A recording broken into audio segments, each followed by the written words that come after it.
और इसी बीच आपको लिए चलते हैं चंडीगढ़, जहां मुख्यमंत्री नायब सिंह सैनी इस वक्त संबोधित कर रहे हैं। और सेवा का नाम था वो रूपाणी अब हमारे लिए एक मिसाल है, एक ऐसा महान व्यक्तित्व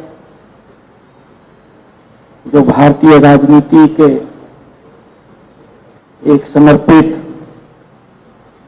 और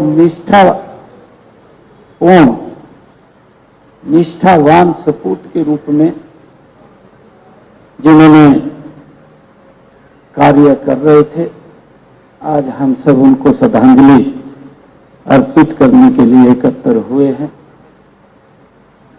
हम सब जानते भी हैं कि विजय रूपाणी जी का जीवन राष्ट्र सेवा, जन कल्याण और संगठनात्मक प्रतिबद्धता के लिए उसका एक प्रतीक है।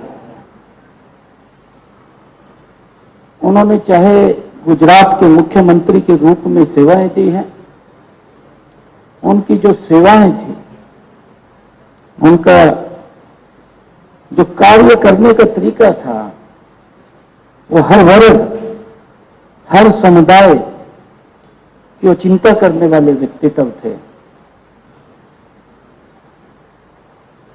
अभी हमारे सुनील जाखड़ जी भी जब याद कर रहे थे, उनके बारे में बोल रहे थे, पता नहीं लगता उस परमपिता परमात्मा ने जितने श्वास दिए हैं उतने ही लेने हैं, उससे हम एक श्वास भी फालतू नहीं ले सकते।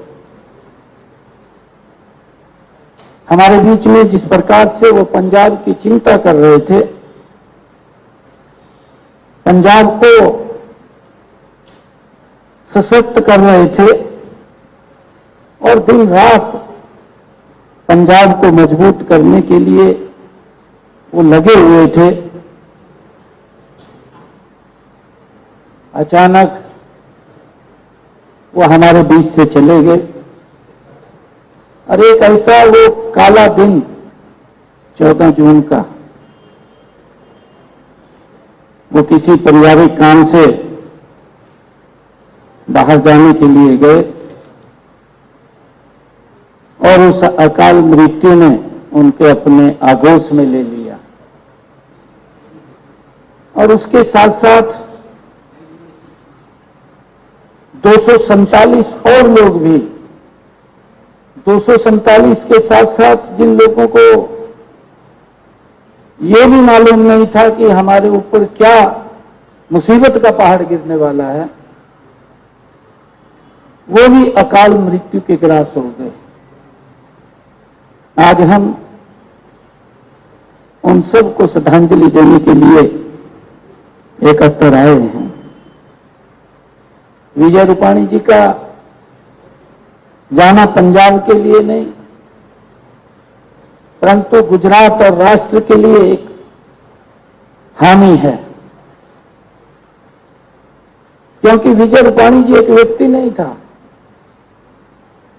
एक छोटे से पद से लेकर के संगठन का काम शुरू किया और जब भी पार्टी ने उनको कभी जिम्मेदारी सौंपी तो उस जिम्मेदारी का निर्वहनता से, ईमानदारी से उसको पूर्ण करने का काम विजय रूपाणी जी ने किया है। पद कोई छोटा या बड़ा नहीं होता। पार्टी ने जिस भी पद के ऊपर इच्छा जाहिर की कि विजय रूपाणी जी इस पद के ऊपर काम करें, विजय जी ने पूरी तन्मयता के साथ उस जिम्मेवारी का निर्वहन किया है, चाहे वो काउंसलर के रूप में हो, चाहे वो मेंबर पार्लियामेंट के रूप में हो, चाहे विधायक के रूप में हो, और चाहे वो गुजरात के मुख्यमंत्री के रूप में हो, और चाहे उन्होंने पंजाब के प्रभारी के रूप में अपने पद को जब ग्रहण किया, तो मुझे ध्यान में है कि पंजाब के अंदर एक गति से संगठन को सशक्त करने का काम वो विजय रूपाणी जी कर रहे थे। मैंने कहा कि वो एक व्यक्ति नहीं था, वो एक विचार था और विचार को लेकर के वो आगे बढ़ रहे थे। आज उस विचार के अंदर एक बड़ी ब्रेक लगी है।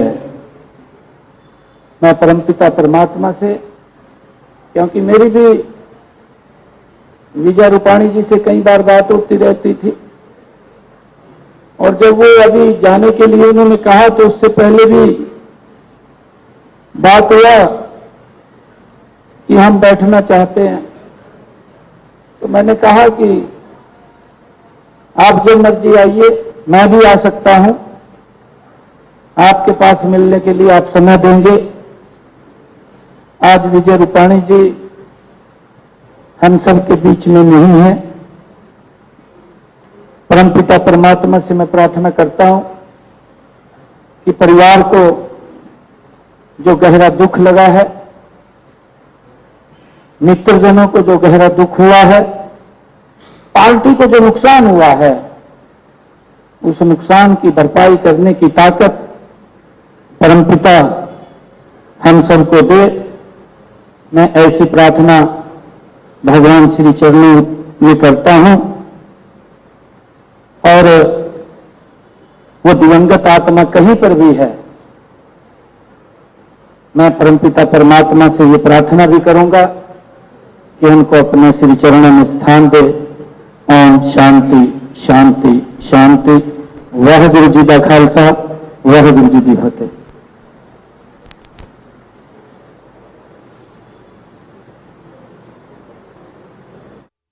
मुख्यमंत्री नायब सिंह सैनी को सुन रहे थे आप, जिन्होंने विजय रूपाणी दिवंगत नेता और पूर्व मुख्यमंत्री को श्रद्धांजलि दी। सीएम नायब सिंह ने विजय रूपाणी को याद किया। बता रहे आपको, चंडीगढ़ में श्रद्धांजलि सभा का आयोजन किया गया गुजरात के पूर्व सीएम को लेकर, और यहीं पर सभी ने श्रद्धांजलि दी और सभा में अपनी बात रखी, याद किया विजय रूपाणी को। वर्चुअली तरीके से श्रद्धांजलि दी सीएम नायब सिंह सैनी ने।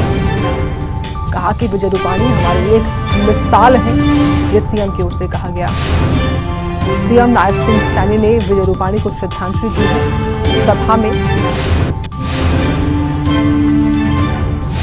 तो गुजरात के पूर्व सीएम विजय रूपाणी को याद करते हुए श्रद्धांजलि सभा का आयोजन किया गया।